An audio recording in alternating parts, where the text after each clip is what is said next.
வணக்கம். புதன்கிழமை மார்ச் மாதம் 26ஆம் தேதி. ராகு காலம் 12 மணி முதல் 1:30 வரை, யமகண்டம் காலை 7:30 மணி முதல் 9 மணி வரை, குளிகை நேரம் காலை 10:30 முதல் நண்பகல் 12 மணி வரை. நல்ல நேரம் என்கின்ற சுப ஹோரைகள் காலை 6 மணி முதல் 7 மணி வரை, 9 மணி முதல் 10 மணி வரை, மாலை 4 மணி முதல் 5 மணி வரை, இரவு 7 மணி முதல் 9 மணி வரை. இன்னைக்கு 2 விசேஷம். ஒன்னு ஏகாதசி விரதம், இன்னொன்னு திருவோண விரதம். பெருமாளை கும்பிட்டா 2 மடங்கு பலன் கொடுப்பார். இன்னைக்கு விரதம் இருந்து வணங்க வேண்டும் பெருமாளை. திருவோண விரதம் சிரவண நட்சத்திர விரதம் என்று சொல்வார்கள். சிரவணம் என்றால் திருவோணம்.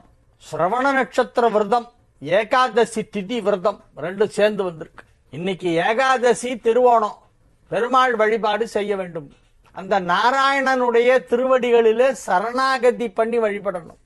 அந்த நாராயணன், அந்த குருவாயூரப்பனை வழிபட வேண்டும். குருவாயூரப்பன் வழிபாடு செய்யுங்கள். வீட்டுல குருவாயூரப்பன் படம் இல்லைன்னா போய் ஒன்று வாங்கிட்டு வாங்க, அது வீட்டுல வைங்க. பூஜையில குருவாயூரப்பன் இருக்கணும். குருவாயூரப்பா திருவருள் தருவாய் நீயப்பா, உன் கோவில் வாசலிலே தினமும் திருநாள் தானப்பா, திருநாள் தானப்பா. குருவாயூரப்பா திருவருள் தருவாய் நீயப்பா, உன் கையில் சுழலும் சக்கரமே, காலம் என்னும் சக்கரமே உன் கையில் சுழலும் அற்புதமே. அழகான வரிகள். காலம் என்னும் சக்கரமே உன் கையில் சுழலும் அற்புதமே. இன்னைக்கு ஏகாதசி, இன்னைக்கு திருவோண நட்சத்திரம். அதனால குருவாயூரப்பனை வழிபட வேண்டும். ஒரு காலத்துல குருவாயூரப்பன் கோவில்ல குருவாயூரப்பனை டெய்லி தன்னுடைய முதுகுல சுமந்து செல்கின்ற அந்த யானை கேசவன் ஏகாதசி அன்னைக்கு சாப்பிடாது. எதை கொடுத்தாலும் சாப்பிடாது. அதுக்கு எப்படி தெரியும்? எங்கேருந்து பஞ்சாங்கத்தை பார்த்தது? நம்மளால கேலண்டர் பாக்குறோம், பஞ்சாங்கம் பாக்குறோம், அடாடா இன்னைக்கு ஏகாதசி அப்படின்னு தெரியும். அந்த யானை அப்படி ஒரு பக்தி, அதுதான் ஏத்தும். வேற யானைலாம் வந்தா தள்ளி விட்டுரும். குருவாயூரப்பனை அது மேலே ஏத்திட்டா அதுக்கு ஒரே சந்தோஷம். ரொம்ப வருஷம் அந்த யானை தான் குருவாயூரப்பனை முதுகுல சுமந்த யானை. அப்படி ஒரு பக்தியோட இருக்கும் அந்த யானை. ஏகாதசி அன்னைக்கு சாப்பிடாது. உண்மையிலேங்க கேசவன் யானை ஏகாதசி அன்னைக்கு சாப்பிடாது. ஏன்னா அன்னைக்கு சாமியை சுமக்கிறோம், அன்னைக்கு விரதம் இருக்கணும். ஏகாதசி விரதம் இருந்தது அந்த யானை 50 வருஷத்துக்கு மேல. தொடர்ந்து 50 வருஷம் ஏகாதசி விரதம் இருந்தது யானை. குருவாயூரப்பன் கோவில்ல இருந்த கேசவன்கிற யானைக்கு இப்ப சிலை வச்சிருக்காங்க. அது சாமி மாதிரி கும்பிடுறாங்க அந்த ஊருக்காரங்க. ஏன்னா அது அவ்வளவு ஒரு பக்தியோட சாமியை சுமந்தது. இன்னைக்கு ஏகாதசி, திருவோணம் 2 சேர்ந்து வந்திருக்கு. அதனால எல்லாரும் குருவாயூரப்பனை நினைச்சு நாராயணா நாராயணா நாராயணான்னு ஒரு 11 தடவை சொல்லிட்டு சாமி கும்பிடுங்க. இன்னைக்கு எல்லாரும் பெருமாளை வணங்கணும். தசாவதாரத்துல இன்னும் கல்கி அவதாரம் வரவில்லை. கல்கி அவதாரம் தென்னிந்தியாவிலே தான் வரப்போகிறது. கல்கி அவதாரத்தை பார்த்த ஒரே ஒரு ஆழ்வார் யாருன்னா திருமங்கை ஆழ்வார். திருமங்கை மன்னனாக இருந்து திருமங்கை ஆழ்வாராக மாறிய அந்த மகான் மாமல்லபுரத்துக்கு வந்தார். மாமல்லபுரம்னா இப்ப நம்ம ஊர்கிட்ட இருக்க மகாபலிபுரம், சென்னைக்கு பக்கத்துல இருக்க மகாபலிபுரம் கடற்கரை கோவில், பெருமாள் கோவில். அங்க வந்தார் திருமங்கை ஆழ்வார். திருமங்கை ஆழ்வாருக்கு நான் கல்கி அவதாரத்தில் இப்படிதான் வருவேன்னு காட்சி கொடுத்துட்டாராம் பெருமாள். அது அவருடைய பாடலிலே, அவருடைய பாசுரத்திலே திருமங்கை ஆழ்வார் அதை பதிவு செய்திருக்கிறார். அதற்கு ஆதாரம் இருக்கிறது. அவர் சொல்றார், கடல் மல்லை தலசயனத்து கற்கியை கண்டேனே. பார்த்துட்டேன்றார். நான் பார்த்துட்டேன்றார். கற்கியை கண்டேனே. எங்க? கடல் மல்லை தலசயனத்துள் அப்படின்னா மாமல்லபுரத்துக்கு பேர் தலசயனம்னு பேரு. கடல் மல்லை தலசயனத்துள் கற்கியை கண்டேனே அப்படின்னா திருமங்கை ஆழ்வார் எழுதி வச்சிட்டார். கல்கி அவதாரம் இப்படிதான் இருக்க போறதுங்கிற அவருக்கு மட்டும்தான் காட்சி கொடுத்திருக்காரு பெருமாள். வேற யாருக்கும் தெரியாது. நம்ம சொல்றோம் ஏதோ குதிரையில வருவாரு, வெள்ளை கலர் ட்ரெஸ் போட்டிருப்பாரு. கல்கி அவதாரம் வரப்போகுது. களி முடிஞ்சதும் வரும். இதெல்லாம் எல்லாருக்கும் தெரியும். ஆனா அவரை பார்த்தவர் ஒருத்தர் தான், திருமங்கை ஆழ்வார் தான். எங்க காட்சி கொடுத்தாருன்னா மகாபலிபுரம். நல்ல புனிதமான ஊருங்க. அதை போய் டூரிஸ்ட் ஸ்பாட்ன்ற பேர்ல என்னெல்லாமோ பண்ணிட்டு இருக்காங்க. அங்க போய் தப்பே பண்ணக்கூடாது. மகாபாவம். ஒரு புனிதமான மண்ணு, 108 திவ்ய தேசத்துல ஒண்ணு. பெருமாள் கல்கி அவதார காட்சியை திருமங்கைக்கு அளித்த இடம். அந்த புனிதத்தன்மை கெடுக்கும் விதத்துல இப்ப டூரிஸ்ட் ஸ்பாட் என்ற பேர்ல அங்க ஆட்டம் பாட்டம் கொண்டாட்டம் எல்லாம் பண்றாங்க. அது தப்பு. வன்மையாக கண்டிக்க வேண்டியது. அது எங்கேயோ போய் பண்ணு. இந்த கஷேத்திரமா கிடைச்சது பாவம். திருப்பதியில எப்படி நிறைய விஷயங்களை பேன் பண்ணிருக்காங்களோ அந்த மாதிரி இங்கேயும் பேன் பண்ணும். இந்த ஊர் வட்டாரத்துக்குள்ள என்னென்ன விஷயங்கள்லாம் வரக்கூடாதுன்னு சொல்லி ஏதாவது பண்ணணும். அது புனிதத்தன்மையை தெய்வீகத்தன்மையை நாம் மீட்டெடுக்க வேண்டும். மாமல்லபுரத்திற்கு மாமல்லபுரத்தில் தான் கல்கி அவதார காட்சியை திருமங்கை ஆழ்வாருக்கு பெருமாள் கொடுத்தார். இன்னைக்கு திருவோணம் ஏகாதசி 2 வருது. அதனால எல்லாரும் பெருமாள் வழிபாடு செய்ய வேண்டும். திருமணம் ஆகாதவர்கள் எல்லாம் திரிசூலம் கோயிலுக்கு போய் சாமி தரிசனம் பண்ணிட்டு வந்தா சீக்கிரம் கல்யாணம் ஆகும். இங்க ஒரு தகவல், திருமணம் ஆகாதவர்கள் திரிசூலம் கோயிலுக்கு போயிட்டு வாங்க.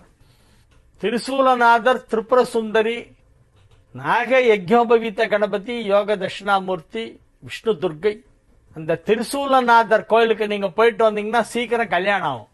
திருமண தடை நீக்கும் தலங்களிலே திரிசூலம் மிக முக்கியமானது. திரிசூலம் எங்க இருக்கு அப்படின்னா சென்னை ஏர்போர்ட்ல இருந்து 1 கிலோமீட்டர் எதிர போகணும். சென்னை ஏர்போர்ட்டுக்கு எதிர்ப்புறம் அந்த குன்று தெரியும், மலை குன்று, அதுக்கு பின்பக்கம் இருக்கு. மலை மேல இல்ல, கீழே தான் இருக்கு. 1 கிலோமீட்டர் மெயின் ரோட்ல இருந்து ஜிஎஸ்டி ரோட்ல நடந்து போற தூரம். திரிசூலநாதர் கோயிலுக்கு சென்று அந்த சிவனை வழிபாடு செய்யுங்கள். இன்றைய கிரக நிலவரம்: ரிஷபத்தில் குரு, மிதுனத்தில் செவ்வாய், கன்னியில் கேது, மகரத்தில் சந்திரன், கும்பத்தில் சனி புதன், மீனத்தில் சூரியன், சுக்கிரன், ராகு. இனி ராசி பலன் பகுதிக்கு வருவோம். மேஷ ராசிக்கு இன்றைய தினம் மிக சிறப்பான நாள். மேஷ ராசி அன்பர்கள் இன்றைய தினம் மிகுந்த உற்சாகத்துடன் காணப்படுவார்கள். வியாபாரத்திலே நல்ல முன்னேற்றம் ஏற்படும். நாளுக்குடையவன் 4ஆம் இடத்தை பார்த்து கொண்டிருப்பதால் நலமாக வாழ்வீர்கள், சுகமாக வாழ்வீர்கள். சுகஸ்தானம் வலுவாக இருக்கிறது. மாத்ருஸ்தானம் சிறப்பாக இருக்கிறது. மாத்ரு காரகனாகிய சந்திரன் மாத்ருஸ்தானத்தை பார்ப்பதால் தாயார் நன்றாக இருப்பார்கள். மேஷராசி குழந்தைகளின் தாயாருக்கு ஆரோக்கியத்தில் ஏதேனும் குறைபாடு இருந்தால் இப்பொழுது அது சரியாகிவிடும். நன்மைகள் நடைபெறக்கூடிய நல்ல நாள், மகிழ்ச்சியான நாள். வியாபாரம் விருத்தி அடையும். வியாபாரத்திலே நல்ல முன்னேற்றம் ஏற்படும். பொருளாதார நிலையிலே பல மடங்கு உயர்ந்த நிலை ஏற்படும். மாற்றங்கள் உருவாகும். நல்ல மாற்றங்கள் உருவாகக்கூடிய நல்ல நாளாக இந்த நாள் விளங்குகிறது. மகிழ்ச்சியாக இருப்பீர்கள். குடும்பத்திலும் மகிழ்ச்சி, அலுவலகத்திலும் மகிழ்ச்சி, அகத்திலும் புறத்திலும் மகிழ்ச்சி வெளிப்படும். ரிஷப ராசிக்கு இன்றைய நாள் மிகச் சிறப்பான நாள். ரிஷப ராசி அன்பர்கள் எல்லாம் இன்றைய தினம் மிகுந்த உற்சாகத்துடன் காணப்படுவார்கள். ராசி அதிபதி சுக்கிரனும் குருவும் பரிவர்த்தனை பெற்றிருப்பது யோகம். ராசி அதிபதி சுக்கிரன் 11ஆம் இடத்திலே உச்சமடைந்திருப்பது மிகப்பெரிய யோகம். நன்மை செய்யும் கிரகங்கள் எல்லாம் வலுவான நிலையிலே அமைந்திருக்கின்றன. 2-5 குடையவன் 10ஆம் இடம் சென்று 10 குடையவனோடு இணைந்ததால் பதவிகள் கிடைக்கக்கூடிய வாய்ப்பு இருக்கிறது. 5 குடையவன் 10ல் வலுவாக இடம் பெற்றால் பதவி உயர்வு கிடைக்கும். இதை நான் அடிக்கடி சொல்லிட்டே இருக்கிறேன் இந்த பாயிண்ட். ஏன்னா எல்லாருக்கும் மனசுல பதியணும். யார் பெரிய பதவிக்கெல்லாம் போவாங்கன்னா 5 குடையவன் 10ஆம் இடத்தில் இருந்தால் உயர் பதவி. அது ஒண்ணு மட்டும் போருமா? அது ஒண்ணு மட்டும் போரும் நான் சொல்ல. இன்னும் நிறைய காரணங்கள்லாம் இருக்கு. உயர் பதவி வகிப்பதற்கு என்னென்ன காரணங்கள்னு பார்த்தோம்னா நிறைய காரணங்கள் சொல்லலாம். அதுல முக்கியமான ஒரு காரணம் 5 குடையவன் 10ல இருக்கணும். 5 குடையவன் உச்சமா இருக்கணும். இல்லைன்னா 5 குடையவனும் 10 குடையவனும் பரிவர்த்தனை ஆகணும். 5-10 குடையவர்கள் ஐக்கியம், 5-10 குடையவர்கள் பார்வை. இந்த 2 கிரகங்களில் ஏதேனும் ஒன்று உச்சமடைந்து மற்றொன்றை பார்க்க வேண்டும். இதெல்லாம் தான் முக்கியமான கிரைட்டீரியா. இப்ப அந்த மாதிரி இருக்கு. அதனால இப்ப பதவி உயர்வு கிடைக்கக்கூடிய வாய்ப்பு மிகவும் வலுவாக இருக்கிறது. மிதுன ராசிக்கு இன்றைய தினம் சந்திராஷ்டமம் இருக்கிறது. மிதுன ராசிக்கு இன்றைய தினம் சந்திராஷ்டமம் இருக்கிறது. அது நாளை மதியம் 12:20 வரை இருக்கிறது. இன்னைக்கு ஃபுல்லா இருக்கு. நாளைக்கு மத்தியானம் 12:20 12:20 வரை சந்திராஷ்டமம். மிதுனம் சந்திராஷ்டமம் நாளை மதியம் வரை, பகல் வரை. அப் டு 12:20 PM டுமாரோ மிதுனம் சந்திராஷ்டமம்.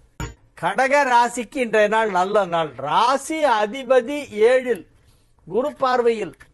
கடக ராசிக்கு அதிபதி யாரு? சந்திரன். சந்திரன் இன்னைக்கு எங்க இருக்கு? கடகத்திற்கு 7ல், அதாவது மகரத்தில்.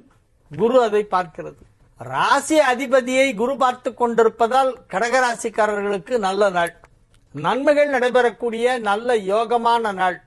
3-12 ஆகிய 2 வீடுகளுக்கு அதிபதியான மறைவு ஸ்தானாதிபதி புதன் 8ஆம் இடமான மறைவிடத்திற்கு வந்ததால் கெட்டவன் கெட்டிடில் கிட்டிடும் ராஜயோகம் என்பதற்கிணங்க விபரீத ராஜயோகம் இன்று இப்பொழுது ஏற்பட்டு இருக்கிறது. எனவே நன்மைகள் அதிக அளவிலே கடகத்திற்கு நடைபெறும். கடகராசிக்காரர்களுக்கு அதிர்ஷ்ட காற்று வீசுது. அப்படியே அவங்க தொட்டதெல்லாம் பொன்னாகும். மைதாஸ் டச் அந்த மாதிரி தொட்டதெல்லாம் பொன்னாகும் நேரம். நன்மைகள் நடைபெறும். மகிழ்ச்சியாக இருப்பீர்கள், ஆரோக்கியமாக இருப்பீர்கள், குடும்பம் அமைதியாக இருக்கும், வியாபாரத்தில் நல்ல வளர்ச்சி ஏற்படும், பொருளாதாரத்தில் மிகப்பெரிய வளர்ச்சி ஏற்படும். 2-11 குடையவர்கள் சேர்க்கை. 2 குடையவன் சூரியன், 11 குடையவன் சுக்கிரன், ரெண்டும் ஒன்னா சேர்ந்துடுச்சு. சுக்கிரன் உச்சம். அதனால இப்ப பெரிய தொகை பார்க்க முடியும். பெரிய பெரிய அமௌண்ட் எல்லாம் வரும். வெற்றி வாகை சூடுவீர்கள் உங்கள் தொழிலில். சிம்ம ராசிக்கு இன்றைய நாள் நல்ல நாள். 7ஆம் இடத்திலே சனி புதன் சேர்க்கை ஏற்பட்டு இருக்கிறது. அது நன்மை செய்யும் கிரக அமைப்பு. ஏனென்றால் 7 குடையவன் 7ல் ஆட்சியாக இருந்தால் நன்மைதான் நடைபெறும். 7 குடைய சனி 7ல் ஆட்சி. 2-11 குடைய புதனும் 7ஆம் இடத்திற்கு சென்றிருக்கிறது. எனவே குடும்ப வாழ்க்கை நன்றாக இருக்கும், மகிழ்ச்சியாக வாழ்வீர்கள். உங்களுக்கு திருமணமாகவில்லை என்றால் இப்பொழுது திருமணத்திற்கான பேச்சுவார்த்தை மும்முரமாக நடைபெற்றுக் கொண்டிருக்கும். சிம்ம ராசியினருக்கு இப்பொழுது திருமணத்திற்கு நேரம் வந்துவிட்டது. கல்யாண நேரம் நெருங்கி விட்டது. நன்மைகள் அதிக அளவில் நடைபெறுகின்ற நல்ல நாள். மிகச் சிறப்பான, மகிழ்ச்சியான, அற்புதமான நல்ல நாளாக இந்நாள் விளங்கும். கன்னி ராசிக்கு இன்றைய தினம் மிக மிக சிறப்பான நன்மைகள் எல்லாம் நடைபெறப் போகின்றன. 2-9 குடைய சுக்கிரன் 7ஆம் இடத்திலே வலுவாக உச்சம் பெற்றிருக்கிறது என்பது அற்புதமான யோகம்.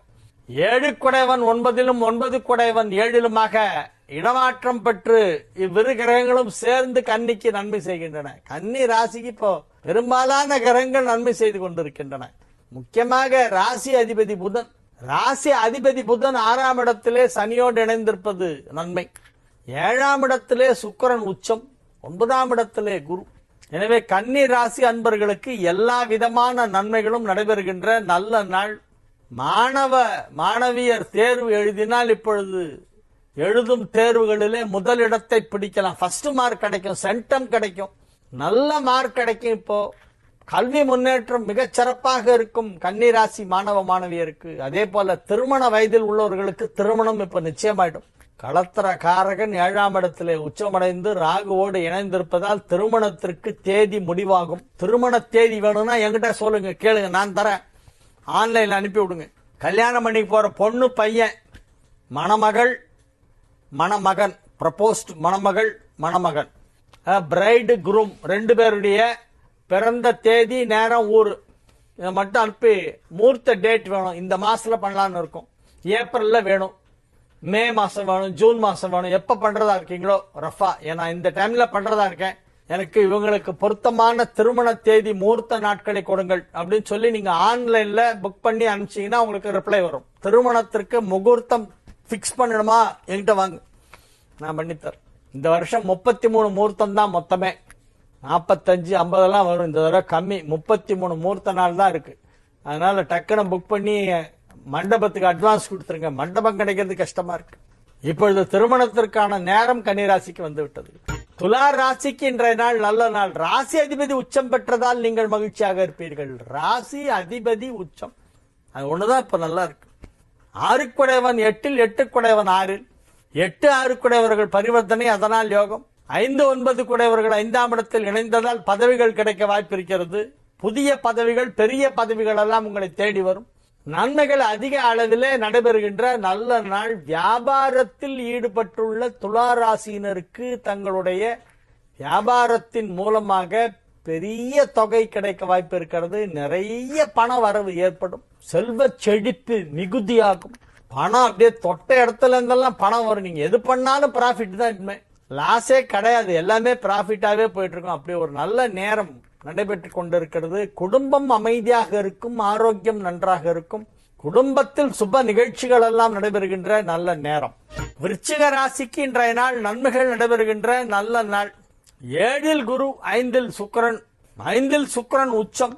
எனவே நன்மைகள் அதிக அளவில் நடைபெறுகின்ற நல்ல நாள். மாணவ மாணவியரெல்லாம் வெகு சிறப்பாக படித்து நல்ல மதிப்பெண் பெறுவார்கள். 100க்கு 100ங்கிறது சர்வ சாதாரணமா 3 சப்ஜெக்ட்ல 4 சப்ஜெக்ட்ல எல்லாம் 100க்கு 100 வாங்குற அளவுக்கு இப்ப வந்து டைம் நல்லா இருக்கு. ஏன்னா 4ஆம் இடத்திலே புதனும் சனியும் இணைந்திருப்பது ஒரு யோகம். கல்விக்கு அதிபதியான புதன் வலுவாக 4ஆம் இடமான கேந்திரத்திலே கேந்திராதிபதி சனியோடு இணைந்து மிகச் சிறப்பான நிலையிலே காணப்படுவதால் கல்வி முன்னேற்றம் அற்புதமாக இருக்கும். விருச்சிக ராசி மாணவ மாணவியருக்கு திருமண வாழ்க்கை மகிழ்ச்சியாக இருக்கும். குழந்தை பாக்கியம் ஏற்படும். சுற்றுலா சென்று வருவீர்கள். எங்கேயாவது தொலை தூரம் சுற்றுலா எல்லாம் போயிட்டு வருவீங்க. ஒரு வருஷமும் சம்மருக்கு ஒரு ஊர் போவாங்க. சில பேர் வின்டர் சுற்றுலான்னு போயிட்டு வருவாங்க. வின்டர்ல குளிர் எங்க ஜாஸ்தியோ அங்க போய் நடுகிற ஒரு சந்தோஷம், அதுக்காக போயிட்டு வருவாங்க. எந்த ஊர் வின்டருக்கு ஃபேமஸ், எந்த ஊர் சம்மருக்கு ஃபேமஸ் தெரிஞ்சிட்டு போகணும். இப்பொழுது சுற்றுலா சென்று வருவதற்கான வாய்ப்பு வலுவாக இருக்கிறது. தனுசு ராசிக்கு இன்றைய நாள் நன்மைகள் அதிக அளவிலே நடைபெறக்கூடிய நல்ல நாள். 5 குடையவன் 7ஆம் இடத்தில் இருப்பதால் இப்பொழுது வீடு வாங்கலாம். சொந்தமாக வீடு, மனை, நிலம், தோப்புத்தொரவு, நலன் நீச்சு போன்ற அசையா சொத்துக்களை வாங்கக்கூடிய வாய்ப்பு வலுவாக இருக்கிறது. குழந்தைகள் நன்றாக படிப்பார்கள். பிள்ளைகளின் முன்னேற்றம் மிக சிறப்பாக இருக்கும். திருமண வயதிலே பிள்ளைகள் இருந்தால் அவர்களின் திருமணத்தை இப்பொழுது நிச்சயதார்த்தம் செய்வீர்கள். உங்களுடைய ஆரோக்கியம் நன்றாக இருக்கும். பொருளாதாரத்திலே நல்ல முன்னேற்றம் ஏற்படும். மகர ராசிக்கு மகிழ்ச்சியான நாள். நன்மைகள் அதிக அளவில் நடைபெறக்கூடிய நல்ல நாளாக விளங்குகிறது. ராசியை குரு பார்த்து கொண்டிருக்கிறது. 7 குடைவன் ராசியிலே அமர்ந்து கொண்டு குருவால் பார்க்கப்படுவதாலும் களத்திர காரகனாகிய சுக்கிரன் உச்சம் பெற்றிருப்பதாலும் மகர ராசியிலே உள்ள ஆண்கள் பெண்கள் அனைவருக்குமே திருமண வயதில் உள்ளவர்கள் எல்லாருக்கும் இப்ப கல்யாணம் நிச்சயம். நீங்க கல்யாணம் பண்ணிக்க தயாரா? அப்ப உங்களுக்கு கல்யாணம் ஆயிடும். மனதளவில் நான் தயாரு, எனக்கு கல்யாணம் பண்ணிக்கணும் நீங்க நினைச்சா கூட கடவுள் அதை நிறைவேற்றி வச்சிருவார். கரெக்டான ஆளை கொண்டு வந்து சேர்த்துருவார். கடவுள் எங்கேருந்தான் அப்படி கண்டுபிடிச்சு கொண்டு வந்து சேர்க்கிறாருன்னே தெரியல. குரு உச்சமா இருக்கிறவனு கரெக்டா குரு நீச்சமானவங்களை கொண்டு வருவார். செவ்வாய் உச்சமா இருக்கும் ஒருத்தருக்கு மகரத்துல 10 வர்ற வைஃபுக்கு கரெக்டா கடகத்துல செவ்வாய் இருந்து அந்த நீச்சமாயி அதை காம்பன்சேட் பண்ணும். ஏன் நம்ம பெரியவங்கள்லாம் 5 வயசு 6 வயசு வித்தியாசத்துல அந்த காலத்துல பார்த்தாங்கன்னா அப்பதான் குரு எதிரெதிர இருக்கும்.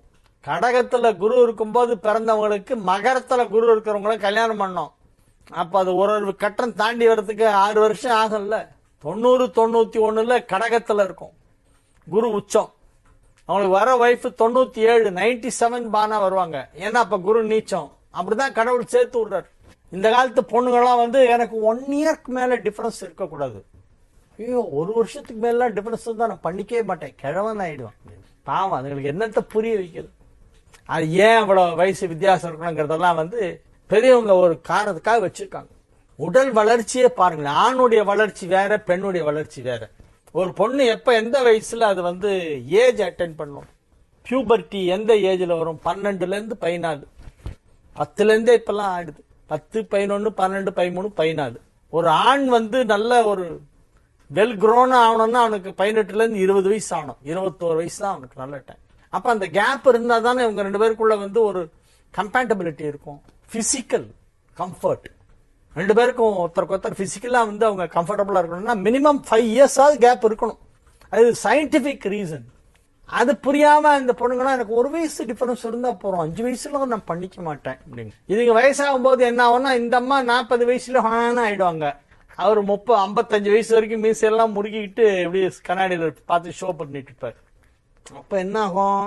அந்த ஆளுக்கு தனிமை ஏற்படும். 40 வயசுல நாய் குணமாகல அது வந்துடும். கடைசி வரைக்கும் 2 பேரும் ஒரே மாதிரி ஒருத்தருக்கு ஒருத்தர் சப்போர்ட் பண்ணிட்டு பிசிக்கல் கம்ஃபர்ட் இருக்கணும்னா கண்டிப்பா 5 அல்லது 6 வயசு வித்தியாசம் இருக்கணும். 5 to 6 இயர்ஸ் கேப் இருக்கணும். கடகத்தில் குரு இருப்பவர்களுக்கு மகரத்தில் குரு இருப்பவர்களை திருமணம் செய்து வையுங்கள். ஒரு எக்ஸாம்பிளுக்காக சொல்றேன். 6 வருஷம் கேப் வருது இல்ல கடகத்துல குருவுக்கும் மகரத்துல குருவுக்கும். அந்த மாதிரி இருந்தாதான் நல்ல பொருத்தம். எந்த கிரகம் பெண் ஜாதகத்தில் நீச்சமாக இருக்கிறதோ அந்த கிரகம் ஆண் ஜாதகத்திலே உச்சமாக இருக்க வேண்டும். அல்லது எந்த கிரகம் ஆண் ஜாதகத்திலே நீச்சமாக இருக்கிறதோ அந்த கிரகம் பெண் ஜாதகத்திலே உச்சமாக இருக்க வேண்டும். அந்த மாதிரி மேட்சிங் பார்த்து கொடுக்கணும். சித்திர மாசம் பிறந்தவனுக்கு ஐப்பசி மாசம் பிறந்த பொண்ணை கல்யாணம் பண்ணுவீங்க, நல்லா இருப்பாங்க. ஏன்னா சித்திர மாசம் சூரியன் உச்சம், ஐப்பசியில சூரியன் நீச்சம். ரெண்டும் அப்படியே ஒண்ணு கோபமா இருக்கும், இன்னொன்னு சாந்தப்படுத்திட்டே இருக்கும். 2 பேரும் அட்ஜஸ்ட் ஆகி போயிடும். 2 கோபமா இருந்தா கஷ்டம். இந்த மாதிரி பல காரணங்களுக்காக ஜோதிட ரீதியாக சில விஷயங்களை சொல்லி வைத்திருக்காங்க. அந்த ஜோதிட ரீதியாக சொல்லப்பட்ட விஷயத்திற்கு கூட உள்நோக்கம் என்னன்னா அனுபவ ரீதியாகவும் அறிவியல் ரீதியாகவும் அது பொருந்த வேண்டும் என்பதற்காகத்தான் வைத்திருக்கிறார்கள். எனவே இன்றைய தினம் மிகச் சிறப்பான நன்மைகள் எல்லாம் நடைபெறப் போகின்றன. மகர ராசியினருக்கு திருமணம் நடைபெறும். கும்ப ராசி அன்பர்கள் இன்றைய தினம் மகிழ்ச்சியாக இருப்பார்கள். ராசியிலே ராசி அதிபதியும் 5 குடைவனும் இணைந்திருப்பதால் யோகம். பொருளாதார வளர்ச்சி மிகச் சிறப்பாக இருக்கும். வியாபாரத்திலே பெரிய முன்னேற்றம் ஏற்படும். பதவிகள் கிடைக்கக்கூடிய வாய்ப்பு உள்ளது. பதவிகள் ஏன்னா 5 குடைவன் ராசியில உட்காந்துருக்காரு. 5ஆம் இடம் பதவி ஸ்தானம். 5 குடைவன் புதன். அவர் எங்க இருக்காரு? ராசியில. ராசி அதிபதி சனியோடு வேற சேர்ந்துட்டார். அதனால பதவி கிடைக்க வாய்ப்பு இருக்கிறது. இதுதான் முக்கியமான விஷயம். மீன ராசிக்கு இன்றைய நாள் நல்ல நாள். மீனராசி அன்பர்கள் இன்றைய தினம் மிகுந்த உற்சாகத்துடன் காணப்படுவார்கள், ஆரோக்கியமாக இருப்பார்கள், விறுவிறுப்பாக சுறுசுறுப்பாக செயல்படக்கூடிய நல்ல நாள். வியாபாரத்திலே கொடிகட்டி பறக்கப் போகிறீர்கள். உங்கள் உத்தியோகத்தில் பதவி உயர்வு கிடைக்கும். உங்களை உயர்ந்த நிலைக்கு எடுத்து செல்ல போகிறார்கள் உங்களுடைய நிர்வாகம். அலுவலகத்திலே பெயர் புகழ் செல்வாக்கு சமூக அந்தஸ்து ஆகியவை வெகு சிறப்பாக இருக்கும். குடும்ப வாழ்க்கை மகிழ்ச்சியாக இருக்கும். பணம் கொடுக்கல் வாங்கல் சீராக நடைபெறும். மகிழ்ச்சியான சூழ்நிலையிலே நீங்கள் இருக்கக்கூடிய நல்ல நாளாக இந்த நாள் விளங்கும். வாடிய செந்தமிழ் வாழ்க நற்றமிழர், வாழிய பாரத மணித்திருநாடு. வந்தே மாதரம், வந்தே மாதரம், வந்தே மாதரம். மீண்டும் நாளை நிகழ்ச்சியிலே உங்களை சந்திக்கும் வரை உங்களிடமிருந்து விடைபெற்று